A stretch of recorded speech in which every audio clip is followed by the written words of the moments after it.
establecer una capitalización de algo que todavía no se ha generado. Esa era la postura de uno de los colegiados de circuito, o sea, de una parte de la corte, vamos a decirlo así. Me parece que el distrito, no sé si Distrito Federal o Chihuahua, eran Chihuahua y Distrito Federal, unos a favor y otros en contra.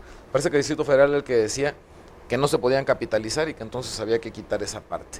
Y Chihuahua dijo que no, o viceversa, DF dijo que no, que sí se podía, de acuerdo a la interpretación de ese artículo, capitalizar anticipadamente, o pactar más bien anticipadamente la capitalización de lo que se fuera a dar, que hoy se conoce en los créditos hipotecarios normalmente como crédito adicional o como crédito aumentado y demás. Hoy la Corte, te digo, hasta donde yo me he enterado, o sea, resuelve que sí se puede pactar anticipadamente la capitalización. Esencialmente, digo, o sea, esto no es para los ricos, estoy hablando, esto es para los que no tenemos con qué pagar un crédito, que creo que somos la mayoría de los mexicanos, ¿no? O sea, porque digo, para el que es rico, pues da lo mismo, ¿no? O sea, lo que va a pasar es que se va a quedar sin una parte, pero lo va a poder pagar. Pero ¿qué sucede con la gran mayoría? Cuando le dicen que no se puede capitalizar, o sea, que le dicen, mira, no se puede capitalizar, cuando le dicen se puede capitalizar, pues el crédito va a crecer de una manera desmedida. ¿Por qué crece de una manera desmedida? Y no es que yo esté en contra del anatocismo, es más, yo casi podría decirles que a mí me da lo mismo si se capitalizan o no se capitalizan, si tuviéramos tasas del 6 o 7 puntos. O sea, si por ejemplo en Estados Unidos o en Holanda o en Francia tienen tasas de 6, 7 puntos, pues si se capitaliza, o sea, ¿qué tanto puede generar de interés capitalizado? El problema de la capitalización de intereses no es tanto la figura legal, sino las tasas. O sea, José Luis ahorita hablaba, tenemos una tasa del 33%. Yo quiero saber ahorita, ¿quién puede pagar una tasa del 33%? Nadie. O sea, en un crédito de 4, 500 mil pesos. CETES, acuérdate que los créditos sí, es cierto. CETES más algo. Entonces, realmente, quien debe hoy... 50 puntos. Está más alrededor de 50, ok. 50 puntos. O sea, tenemos una tasa de intereses de 50 puntos. Nadie la puede pagar. O sea, no es posible pagarla. Y si aparte de eso la capitalizas, y en términos reales, ¿qué se te va? ¿70? Sí, bueno, sí. Por más o menos buscarle una proporción. O sea, capitalizado se va a 70. Entonces, si la Corte dice es legal la capitalización, queda en 70. Si la Corte dice no es legal la capitalización, queda en 50. O sea, no es relevante en términos reales para quien no tiene con qué pagar si es capitalizado o no es capitalizado. ¿Qué es lo que sucede aquí? Para mi gusto se está encubriendo la verdadera situación. O sea, se está distrayendo la opinión pública a través del anatocismo y de la resolución y de 8 meses. O sea, aquí lo interesante es ver por qué tengo tasas de 50 puntos, cuando en el contrato tú me ofreciste un esquema a pagar en 15 años. Y tú sabías que yo ganaba 5,000 pesos. O sea, y tú sabes que los ingresos en México no crecen 100% mensual. O sea, si crecen en términos reales, digo, ya sin inflación, vamos a suponer que no hubiera la inflación que traemos, que creciera en 5% anual, el ingreso en términos reales, pues entonces quiere decir que de 1,500 yo podría pagar 1,650 el año que sigue. Pero si en el primer año de 1,500 se me va 3,000 pesos la mensualidad, o sea, ya quedé fuera. Así es. Y estamos hablando de que ahí todavía no estamos, o sea, vamos, todavía ni siquiera estamos entrando al estudio de si se capitalizó o no se capitalizó. ¿Qué otra cosa se ha dado cuando menos aquí en Aguascalientes? Aquí en Aguascalientes se venía sentenciando, o sea, los jueces venían dictando sentencias en el sentido de que no era legal la capitalización. Se dictaron un buen número de sentencias en ese sentido. Pero entonces entran los moratorios. Entonces le decían, ok, no te capitalizo, pero entonces hay moratorios. ¿Sí? Entonces pasaba lo mismo, a lo mejor se reducía un 20 o un 15% la deuda, que digo, mucha de la gente que nos debe estar viendo ahorita estará de acuerdo conmigo en que pues, si la casa vale 200 y el crédito está en 500, le dicen que ya no vale 500, que vale 400, o sea, de nada le sirvió que le dijeran que la capitalización era ilegal. Claro. Entonces, ¿qué es el problema de fondo? ¿Qué es lo que es preocupante, en mi opinión, el día de hoy? La tendencia de la Corte.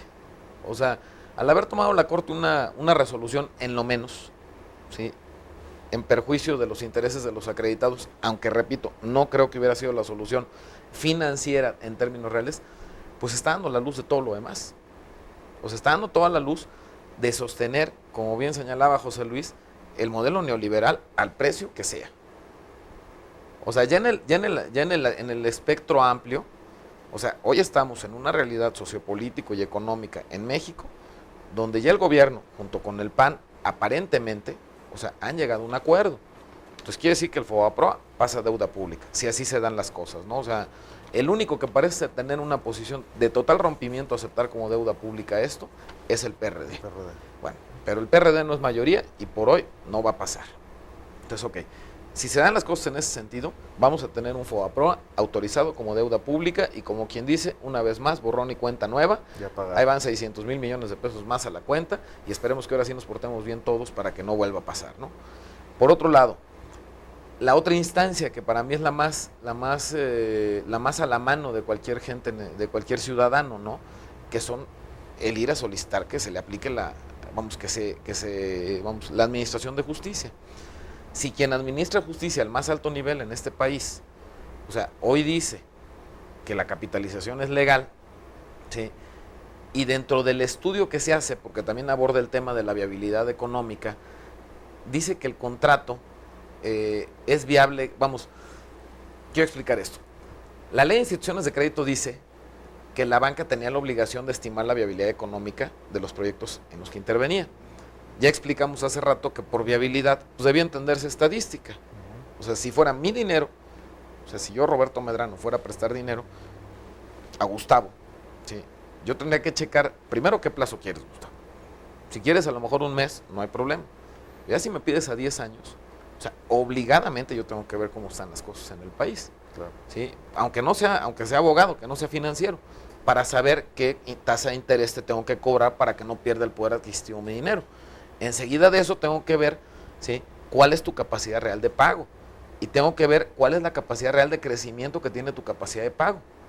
Para saber si estás en posibilidad de pagar el crédito más el importe o la carga financiera o los intereses que yo necesito para no perder el poder adquisitivo de mi dinero. O sea, eso sería lo correcto. Eso es estimar la viabilidad. Y aquí está un experto, no sé si estés de acuerdo con el ejemplo. Claro. ¿Sí?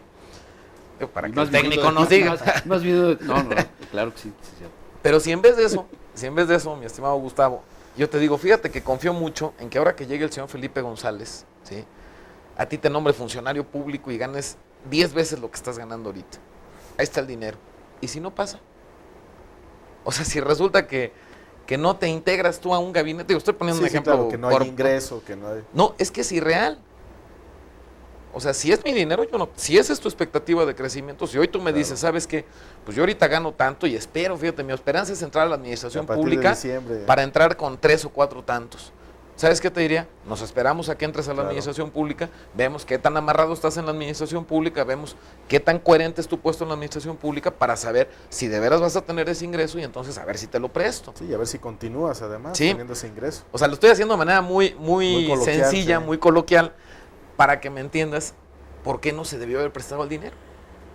O sea, la banca agarró y prestó el dinero pensando en que iba a entrar el TLC, que iba a entrar la inversión pública, X, ¿no? O sea, no se debe haber prestado en esas condiciones. Ok, sí, o sea, vamos. Bueno, ¿cómo se prestó? Como se prestó. Digo, si no se hubiera prestado en esas condiciones, hoy no tendríamos crisis. Así es. Bancaria. Exactamente. Sí, porque las otras son de otra naturaleza. Esa es de ley. Sí. Pero bueno, entonces, al no estimar la viabilidad económica del proyecto, ¿sí?, obviamente se prestó irresponsablemente. Te digo, no quiero yo asegurar mucho porque hasta donde yo me he enterado también se analizó algo de la viabilidad económica en la sentencia de la Corte de hoy. Pero parece ser que la Corte toma nada más una parte de la viabilidad económica, toma la parte que es posterior a que se prestó el dinero. O sea, parece que la resolución viene en el sentido de que por no ser ilegal la capitalización, ¿sí?, entonces no es inviable el proyecto. O sea, y entonces pues partiríamos de un imposible, ¿no? O sea, no puedes determinar la vida de algo en base a cosas que están inmersas en sí mismos, sino de lo anterior, o sea, de lo que debía tener como antecedente. ¿Y qué prueba tenemos así literal, concreta, de que esto no se hizo? Que hoy no se puede pagar. O sea, los hechos siempre serán contundentes a pesar de que diga la gente lo que diga y diga quien diga lo que sea. O sea, el que la Corte hoy diga que la capitalización es legal y que no se afectó la viabilidad, o sea, no por decreto. O sea, creo que se les ha olvidado que en este tiempo, en este país, ya no es por decreto. A la gente le van a hacer dinero en las bolsas, ni va a empezar a salir de los árboles y con eso va a empezar a pagar. O sea, el que se dicte una sentencia en ese sentido, a mí se me hace sumamente preocupante porque entonces lo que va a hacer es que va a hacer perder a la gente la confianza en el Estado de Derecho. O sea, si yo tengo un imposible, o sea, yo no estoy acudiendo a juicio porque se me da la gana o porque quiera hacer una tranza. Yo estoy acudiendo a juicio porque no me queda otra. Porque tengo una esposa, tengo 3 o 4 hijos, ¿sí? Y tengo que darles un techo. Entonces, si tengo que darles un techo y estoy viendo en riesgo ese techo, cuando a mí se me ofreció una situación distinta, bueno, pues voy a acudir a un tribunal, ¿sí? Porque tengo un hecho de imposible realización. No es por capricho, eso lo aclaro mucho, porque ese es el contexto real del problema que vivimos hoy. Entonces, acudo al tribunal, ¿sí? Y créeme que en Aguascalientes, o sea, yo he visto sentencias donde dicen, es cierto, el objeto es de imposible realización, cúmplase. Pues ¿cómo?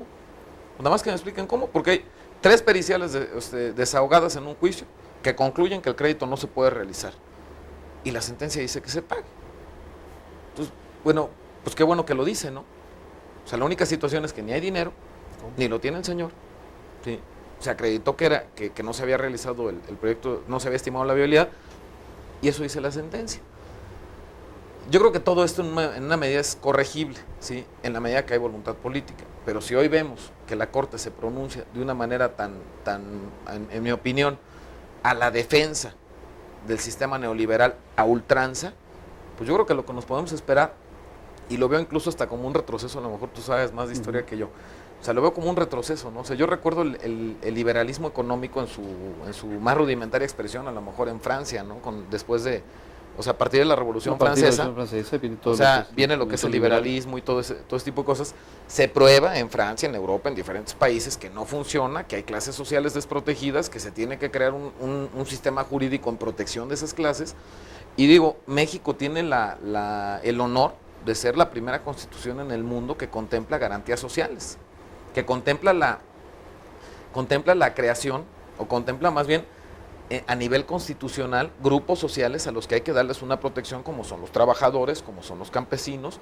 Hoy, por ejemplo, lo que es Procuraduría Federal del Consumidor es una norma jurídica donde, por ejemplo, si yo voy y compro algo y se viola una norma de protección al consumidor, se tiene por no puesta. O sea, si un trabajador dice, yo vengo a trabajar gratis, aunque sea por escrito y ante notario, se tiene por no puesto. Hay una normatividad que protege. Bueno, pues todo ese espíritu que alimenta el 17, que creo que aparte tiene su origen en mucha sangre que se derramó en ese momento, ¿sí? Todo ese espíritu que alimenta al constituyente del 17 y que se empieza a plasmar poco a poco en algunas cosas, en 6 años se acabó. Yo alcancé a escuchar, de manera literal, lo único que alcancé a escuchar en alguna de las entrevistas que le hicieron o de las intervenciones de los ministros, en el sentido de que la voluntad en los contratos es la máxima regla. Entonces, regresamos a los tiempos de la Revolución Francesa. O sea, ya no importa quién contrata o quién no contrata, no importa si son o no grupos desprotegidos, ¿sí? Hoy por hoy en México estamos regresando a ese momento. Digo, si ya se han visto las consecuencias, o sea, ¿por qué la tendencia? ¿No? Eso, digo, concretamente eso es lo que más preocupa. A mí, más que la capitalización o no capitalización, es la tendencia que está llevando el gobierno, Congreso, Cámara, Corte, Gobierno federal, y aparte quebrantan el Estado de Derecho. Eso no me queda la más mínima duda. Bueno, lamentablemente, aunque no lo crean, ya se pasó la hora. Sí, se pasa de volada. Hoy fueron generosos de que no tuvimos corte. Por ahí ahorita nos van a pasar algunas llamadas que le daremos lectura rápidamente. Yo creo que para la próxima, en vez de hacer un programa, vamos a hacer un teletón con ustedes, porque necesitamos mucho tiempo para poder desahogar todos los temas que tenemos. Desafortunadamente el tiempo ya es muy muy breve. Las llamadas, si no les podemos dar ahorita salida, se las entregaré a ustedes para que nos hagan el favor de aclararnos algunos puntos. Y bueno, quisiera que pudiéramos terminar con algún comentario final, José Luis, por favor. Bueno, realmente parto de donde quedó Roberto. La situación es de imposible realización. Hoy estamos ante una situación pues realmente difícil, porque el mismo Estado de Derecho no nos garantiza el que podamos seguir adelante, y simplemente las decisiones que están tomando están al margen de la población. Yo creo que antes que nada hay que repensar esto y decir, bueno, ¿qué tipo de país queremos? Y yo creo que es momento para decir y asumir la responsabilidad de todos y cada uno de nosotros, saber que tenemos, mal que bien, pero tenemos un representante en la Cámara de Diputados que hoy tiene que responder por nosotros.